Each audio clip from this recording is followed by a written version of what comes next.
Kalau kita ngomongin soal kekuasaan, biasanya yang kebayang itu pedang, perang, dan pertumpahan darah, ya kan? Tapi gimana kalau perlawanan terkuat itu justru lahir bukan di medan perang, melainkan di dalam hati seorang ratu yang berani menentang raja paling berkuasa di masanya? Oke, mari kita mulai dari pertanyaan yang paling dasar.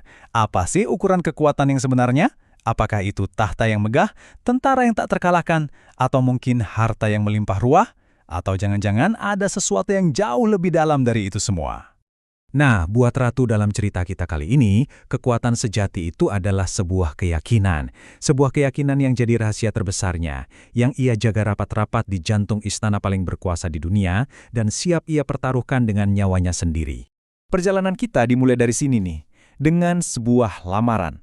Tapi ini bukan sekedar lamaran biasa, ini adalah perintah dari seorang raja yang paling ditakuti. Jadi, ceritanya begini. Ada kekosongan di tahta istana. Setelah istrinya wafat, Fir'aun yang perkasa, gelar buat para penguasa Mesir kuno, mencari permaisuri baru. Dan matanya tertuju pada seorang wanita bernama Asia. Tapi, disinilah kita pertama kali lihat betapa kuatnya Asia. Di hadapan penguasa paling ditakuti di negerinya, jawabannya singkat, tegas, dan jujur aja mengejutkan banget. Ia menolak. Sebuah tindakan yang, hampir nggak kebayang di zaman itu. Tentu saja, penolakan itu ada harganya. Dan taruhannya dinaikkan secara drastis, sampai Asia dihadapkan pada sebuah ultimatum yang benar-benar mengerikan. Fir'aun itu martar. Buat dia, penolakan itu nggak ada dalam kamusnya. Jadi, dia ngasih ultimatum yang kejam. Nikahi aku, atau kedua orang tuamu akan mati. Bisa bayangin nggak? Asia dihadapkan pada pilihan yang mustahil. Coba kita bedah pilihannya ya.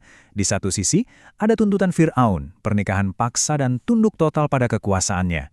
Di sisi lain, keputusan Asia, sebuah pengorbanan besar, bukan karena cinta pada sang raja, tapi murni karena cinta pada keluarganya.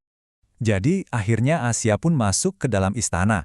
Tapi bagian selanjutnya dari kisah ini adalah tentang apa yang terjadi di balik semua kemegahan itu, tentang sebuah iman yang ia jaga secara rahasia. Coba deh bayangin kontrasnya. Dari luar, dia adalah ratu. Hidupnya bergelimang kemewahan istana. Tapi di dalam hatinya, dia diam-diam memegang teguh imannya kepada Tuhan dan mengikuti ajaran Nabi Musa. Fir'aun mungkin bisa memiliki raganya, tapi hatinya tidak akan pernah. Pertanyaannya gimana caranya imannya bisa bertahan di sarang serigala?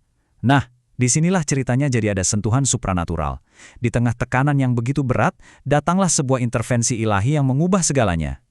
Jadi menurut riwayat, Tuhan melindungi kesucian Asia dengan cara yang ajaib banget. Diceritakan kalau iblis diperintahkan untuk menjelma dalam wujud perempuan yang sama persis dengannya untuk mendampingi Fir'aun.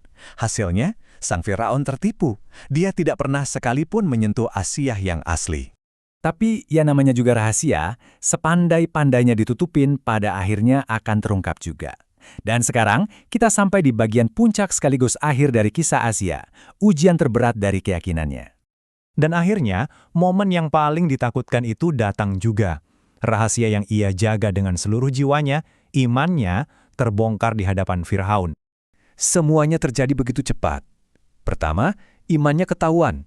Ini langsung memicu murka Fir'aun yang memerintahkan penyiksaan keji di bawah terik matahari.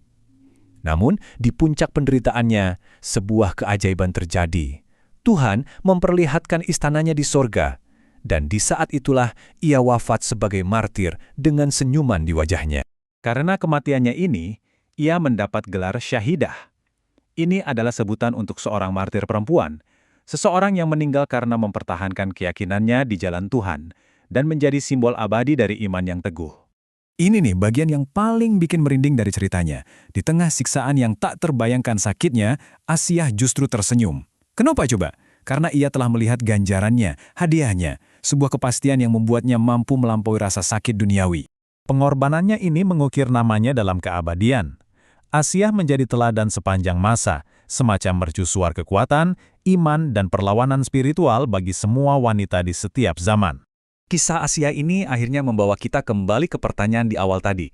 Kalau kekuatan sejati adalah keyakinan, maka pertanyaannya adalah, berapa harga yang bersedia kita bayar untuk mempertahankan apa yang kita yakini?